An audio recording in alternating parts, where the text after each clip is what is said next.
इन दिनों जहां देखो चारों तरफ हिंदू और मुस्लिम विवाद जोरों शोरों पर है, जिसमें ये दोनों समुदाय के लोग अपने अपने धर्म को सबसे श्रेष्ठ बताते हुए आए दिन झगड़ा करते रहते हैं। वैसे तो ये दोनों धर्म एक दूसरे से अलग अलग हैं, लेकिन जब आप इन दोनों धर्मों के कल्चर को गहराई से देखोगे तो आपको समझ में आएगा कि इन दोनों धर्मों में कितनी सिमिलैरिटीज हैं। जैसे हिंदू धर्म के लोगों का मानना है कि सृष्टि की संरचना ब्रह्मा, विष्णु और महेश ने की थी और वही सृष्टि के कर्ता धर्ता है। वहीं दूसरी तरफ मुस्लिम समुदाय के लोगों का ये मानना है कि अल्लाह ने एडम और हवा नाम के एक जोड़े को धरती पर भेजा, जिसके बाद धीरे धीरे धरती पर जीवन की शुरुआत हुई। और इस कहानी में अल्लाह एक सस्पेक्ट हैं, जिनके काल्पनिक दृश्य की भी आज तक कोई भी जानकारी निकलकर सामने नहीं आई है कि ये ऐसे दिखते थे। अब ऐसा भी हो सकता है कि हम एक ही कहानी को दो अलग अलग नजरिए से देख रहे हों, क्योंकि जिस तरह हिंदू तीर्थ यात्रा पर भगवान के दर्शन के लिए जाता है, ठीक उसी प्रकार मुस्लिम भी मक्का में हज की यात्रा पर जाता है। लेकिन ये सिमिलैरिटीज इन दोनों धर्मों को एक ही बताने के लिए काफी नहीं है, तो हम इसे थोड़ा और गहराई से समझने की कोशिश करते हैं। बात करें इस्लाम की, तो इस्लाम के मुताबिक अल्लाह ने मोहम्मद पैगंबर साहब को धरती पर इस्लाम का प्रचार प्रसार करने के लिए भेजा था, जो अल्लाह के एक नबी थे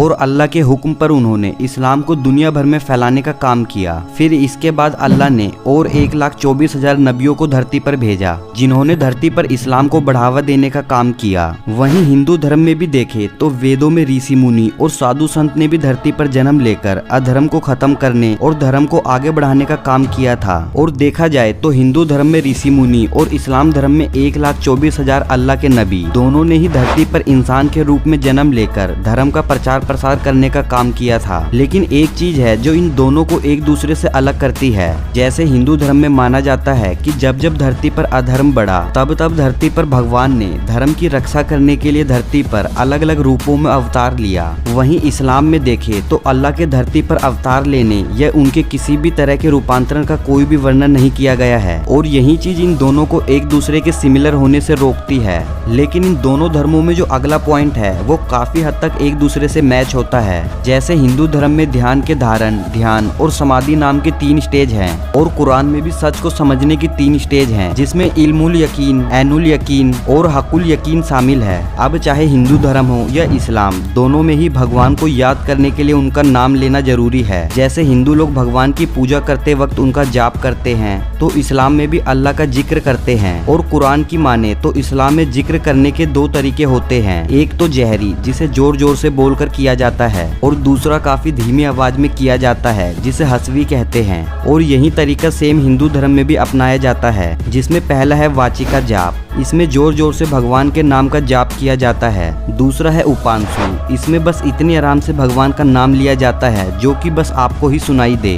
और तीसरा होता है मानसा जाप, यानी कि मन में ही भगवान को याद करना। और हिंदू धर्म में इस मानसा जाप को काफी महत्व भी दिया गया है, जिसमें हिंदू सुबह शाम भगवान का जाप करते हैं। और बिल्कुल ठीक इसी प्रकार मुस्लिम लोग भी दिन में 5 बार नमाज पढ़कर अल्लाह को याद करते हैं। और इतना ही नहीं, जहाँ हिंदू धर्म में लोग मंदिर की परिक्रमा करते हैं, तो वहीं मुस्लिम लोग भी पवित्र मक्का के चारों ओर चक्कर लगाते हैं। और इसके अलावा हिंदुओं में दान धर्म करना भी धर्म का काम माना जाता है। तो वहीं इस्लाम में भी ज़कात का चलन चलता आ रहा है। लेकिन दोस्तों, इन दोनों धर्मों के बीच की सिमिलैरिटीज ये तो साबित नहीं करती कि ये दोनों धर्म एक ही है, बट हाँ, दोनों के बीच समानताएं काफी हद तक एक जैसी ही है। इन दोनों धर्मों की शुरुआत होने से लेकर अपने अपने धर्म को पूजने तक का तरीका दोनों काफी हद तक एक जैसे ही हैं। और हमें इस बात की खुशी भी है कि ये दोनों धर्म एक दूसरे से कितना मिलते जुलते हैं। लेकिन उतना ही दुख इस बात का भी है कि आज ये दोनों धर्म एक दूसरे के कट्टर दुश्मन भी होते जा रहे हैं। आपको बता दें कि 2022 में वर्ल्ड की पॉपुलेशन 8 बिलियन यानी 8 अरब की है, जिसमें से 1.97 बिलियन यानी 197 करोड़ आबादी मुस्लिम की है, और 1.2 बिलियन यानी 120 करोड़ आबादी हिंदुओं की है।